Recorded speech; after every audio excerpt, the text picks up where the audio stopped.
Wanted to start with the Ilya Sorokin. I put in the title "rumors" in quotations because I think we all thought it was always a little bit ridiculous. But then Ilya Sorokin talked about it today in an article, and I just thought had a terrific Ilya Sorokin-like quote. Yeah, I haven't seen it. I think I've seen it, but like I only saw a portion of it. So I'm going to be interested to see exactly what he says. Obviously, it's in Russian, right? So they translate it.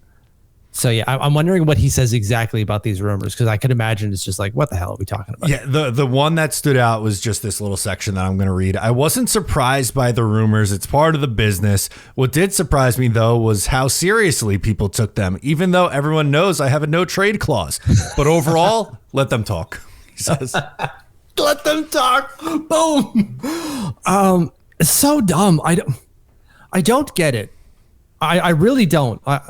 I understand. Like, I see most of the rumors are basically Edmonton, right? Like Edmonton needs a goalie, so they've the one I've got here is like the Islanders get or trade Sorokin and Pierre Engvall. They get a 27 first, a 28 first. Isaac Howard, for some reason they sign him and then immediately trade him. No, Stuart Skinner and Riley Stillman. Whatever the package happens to be, that seems to be like the doing the heavy lifting in terms of like the trade rumor itself. Sure. Yeah. Skinner with some firsts and other things attached to it. I just really hate the idea, especially off of, the year that he had last year. I know a 907, 271 isn't really jumping like crazy off the page. He still finished 6th in Vezina voting though. Like that speaks to more so, I think, the state of the league, like goalie play around the NHL, that even in a bad Ilya Sorokin year, 2 years ago, you want to say it wasn't good when he had, over 3 goals against. Okay. Yeah, I'll give you that. But I think like consensus, people around the league still view him as a top 10 goalie. And as everyone's continuing to get paid, like his 8.25, I believe Sorokin's at. That sounds right. It's 8 something. It's between 8 and 8.5. But that's what a above average starter is going to cost you now. Yep, 8.25.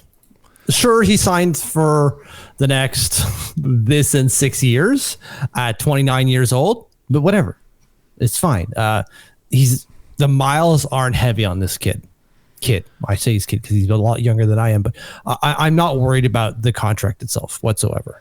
No, that's been our stance for a while, but I mean, he came over at 25 years old, so it's not like, he was been playing 60 games every year since, 23 years old. He really only started playing as the starter for the last 4 years. So he has 4 years of, starting experience under his belt. Exactly. Like I get, as Ilya Sorokin says, this is part of the business. Rumors swirl, people make up trade packages, and we were kind of in that business as well, working for Eyes on Isles, doing that kind of stuff, going like, this is what I think it would be worth, or what I would be willing to give up for this player. So we always have to take that with a grain of salt. Like, never go full Eyes on Isles is the way that I tell myself that. Never go full Eyes on Isles, and not just for the person writing it, but for the person taking in the information. When you see these Oilers trade idea lands Vezina favorite, like when they pick up Ilya Sorokin, take that with a grain of salt. Don't take it seriously, because you, as an Islander fan, have the context, right? I haven't read the entire article because I don't want to, but I could imagine that the reason they're going after Ilya Sorokin is not just because of the numbers, but because they think the Islanders were garbage last year. They picked first overall, and so they're in a rebuild. They're going to tank and they're going to rebuild. And they traded Noah Dobson, and they took 2 more first-round picks. It's going full tank mode, rip the Band-Aid off. Yeah, but they're not. They did it. They did it accidentally, right? Like, the rebuild is done. They picked up 4 huge prospects in the matter of like 2 months. Yeah, the rebuild is done. We'll get to that in the second part, because yes, that there's a lot in the top prospects, but then they still also have 2 more in next year's draft. So it's not like it's, hey, we got to start this thing. Like, when start this thing, I mean start the rebuild and retool, whatever you want to call it, process.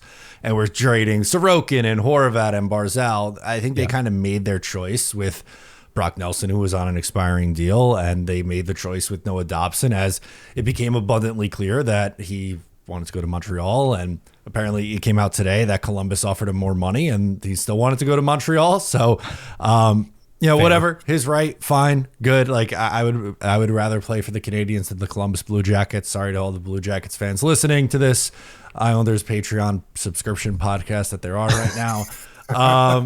But with that being said, it just doesn't make sense from the Islanders' point of view. They view, in my opinion, I think it's two groups. One, it's like the Sorokin, the Barzal, the Horvat core.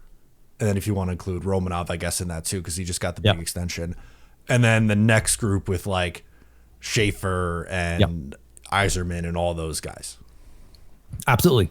So they don't need to make a trade like this. There's no need to do it. And so why to give up to get what? What are you getting out of that?